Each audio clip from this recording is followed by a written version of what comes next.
Welcome to The Line. There's a long-standing problem in New Mexico's prison and parole system, which is causing corrections officials to hold inmates in prison for all or part of their parole terms.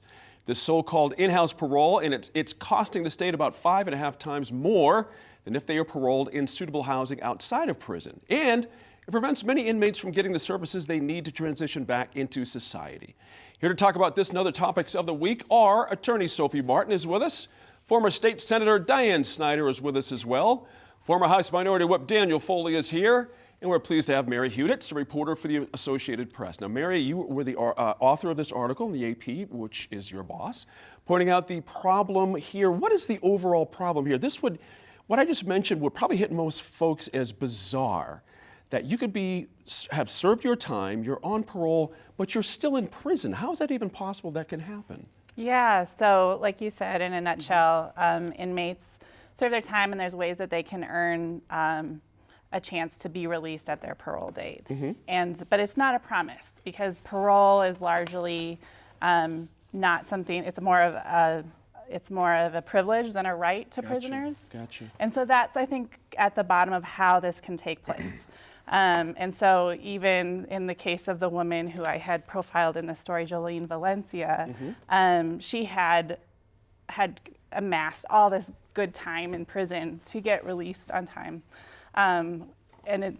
Because of some glitches in paperwork, it seems in her case, that's what the documents suggest, she was held actually 3 months longer. And in her case, was, I think, compelling to us and a good one to choose because she was a nonviolent offender. Right. It was interesting to kind of feel her pain, so to speak, as best we could in your article, because Senator Snyder, when you really think about the problem that Mary's piece pointed out, if you don't have something waiting for you on the outside, your options are very limited. If you don't have a rehab bed there through either the state or a private firm, if you don't have the money for the down payment for this, it seems like there's a big problem there for folks that really needs attention from someone, somewhere, somehow. Well, one of the things that struck me is how many barriers there are to them qualifying for parole. Just some of the things you mentioned, not a place to go. Right. So there are no beds, there are no rehab facilities or treatment facilities if they need additional treatment, not the non-treatment facilities. There are also pending administrative issues. I'm sorry. That's one that, to me, that can be fixed. Right. That's the corrections department's responsibility and the parole boards. That's right. You should have the paperwork done. I mean, it's not like you don't know ahead of time when the date's going to be or when it's approximately going to be. So that, to me, is one that should be scratched off the list and taken care of. The third thing that I read about was that a prisoner can actually decline to participate in the parole program. And I'm going, you do? I thought that was required of you to get out of prison. And the thing being is, the reason it's required is to help make the transition for you easier back to the community. But then when you learn there are no treatment facilities, no beds to stay in, and I want to know where they earn the money to pay for this initial payment that they have to do. Or do you have to count on somebody and maybe they don't have family in the area? It just seems like all of the bricks are stacked against them to being successful. That's right. So why not look in terms of, if we're going to do changes in the program, let's look at not requiring such intensive plans and parole standards for nonviolent offenders. That's right. But then I also read is that it's the violent offenders they can't get placed because no facilities want to take the violent offenders. So it just seems like this is almost a no-win for the prisoner. And for society. And for society, exactly certainly. Right. Yeah. Dan, interestingly, in Mary's reporting that the fiscal year they covered, it cost the state $10.5 million to house these folks in these long-term paroles. That's a ton of money. And you would think it's not this simple that you just peel money from one place and put it into another, but you would think. It is that simple. All right, take that, please. So we get articles all the time, and I would encourage everybody to go read this article. It's a fantastic article. I've kind of opposite of the norm when it comes to conservative Republicans. I've been advocating for years against mandatory sentencing. I think mandatory sentencing is the flaw in this whole process. Right. This article highlights a nonviolent drug offender that's going to spend 3 years in prison. Right. Is absurd. We did a study.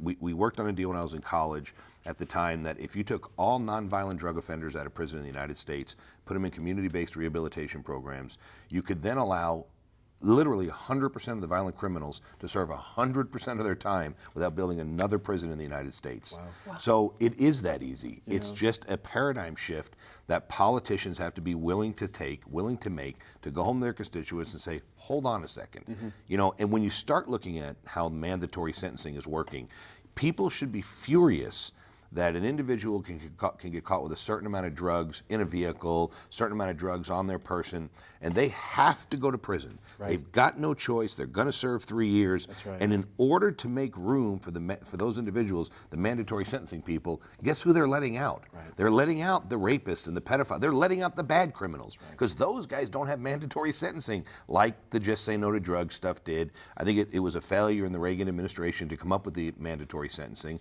and we're seeing the ramifications of that. So I think the article is a phenomenal article. It should be read by everybody because the one thing I want to say is we can't lose focus. There is an easy fix to this process.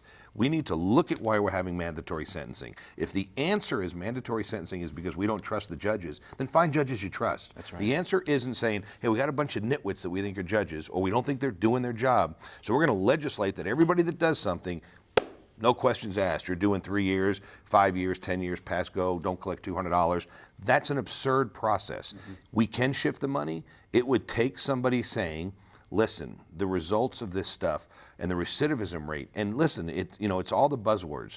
When this lady was in prison for 3 years, do you really think she was hanging around with just other folks that were in there for drug offenses? Right. No, it's become a university for hardened criminals. That's right. So we've got to find a way to say, we're going to work towards community-based rehabilitation programs. We're going to take nonviolent drug offenders out. We're going to take these nonviolent offenders out. We're going to focus our time on the hardcore criminals that can't be rehabilitated, because we've got to figure out a way to make these folks, I'm not saying they shouldn't pay for a crime, but I think what they're being asked to do for what they've done is out of whack. There you go. Good points there, Sophie. And by the way, we'll have the article on our website. Oh, good. I'm glad to hear that. Exactly right, for folks who have not had a chance to catch it. One of the other bits that Mary pointed out, women kept in-house parole at 2.5 times the rate of men, but they only make up 10% of the prison population of here in New Mexico. Something's out of whack there. Any thoughts on why that is? Certainly one of the big things that's out of whack is that there are not enough rehabilitation and halfway house programs for women. Right. I think one of the other real challenges is that the oversight of these facilities is quite loose. And they're typically, I want to say they're all, but I'm going to be careful. They're typically privately owned. Gotcha.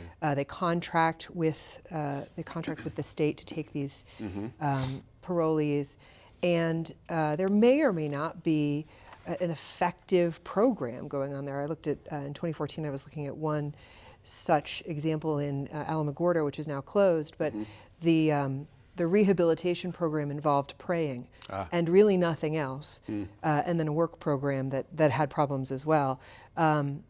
So, we need to be prepared if we're going to have these facilities, if the state does not own them, and I would say typically doesn't, that there needs to be good oversight in order to reach the outcomes that I think we all agree we want, which is that you serve your time and you engage in a transition period that helps you to successfully re-enter society, gives you the framework that you need so that you are not placed in a position to reoffend. Right. And absent those things, why are we surprised that we have problems with people ending back in the system? It's interesting. Dan sort of reminds me in his discussion of this issue that we were having a little bit of a similar conversation in a slightly different way over bail. Do we trust our judges to use discretion in the bail assignment system? Do we trust our judges to come up with appropriate sentencing? And I think that often we form our opinions and we legislate around the one very bad example. Right. Instead of focusing on what we want for the majority of our prisoners. That's right. And you know, in management, we say you don't make management rules. Good management doesn't involve rules made for the one person, for the one right. bad apple. That's right. You make rules for everyone, and then you deal with that bad apple individually. Right. And I think, you know, I think that the mandatory sentencing is an example of, and I think also some of our thoughts about the bail system are an example of worst case scenario thinking, as opposed to looking ahead to how do we want this to be? What do we think will be successful? What works in other communities, maybe Right. other countries? That's right. That's right. You know, Mary, interestingly, you know, Dan's point and Sophie's point sort of mashed together. It's easy to figure out that rehab is cheaper actually than housing. You know, if it costs, you know, 50 grand to house a prisoner, you know, a year, it's just cheaper. You would think that, you know, there would be a no-brainer for legislators to kind of get behind this. Is there any sense in your reporting that legislators are starting to look at this idea? It has, from my understanding, gone before them. If I was to write a follow, I probably would look at kind of the history of this coming before the legislature, not in high-profile situations, really, but and the efforts that they had made to address the issue. It looks like in years past there had been some efforts to add some reentry housing, and that those were vetoes. Now, in the state's defense, I think corrections did, and it's in the story, put some money toward housing. And to touch on Sophie's point, there's two real reasons this happens. One is the paperwork issue, and that's glitches. That would be a significant number, I think, of the cases, but not a vast majority. The leading cause is that there is just no place for these inmates to go and to rehab, whether it's a halfway house, which they have to have $100 or more to get into, and when you're making 10 cents an hour washing dishes, as Jolene was, That's right. you're not going to probably get that. That's right. And then, of course, the state has created, in addition to the private halfway houses, some homes or some rehab centers where inmates can go. And so in Jolene's case, she went to a new facility, one of the ones created with the new money, in which the state partnered with a local nonprofit. And that worked out great for her. And there's obviously, in that case, since the state is so intimately involved, there was quite a bit of oversight. So those, I think, are the programs that a lot of people feel are lacking.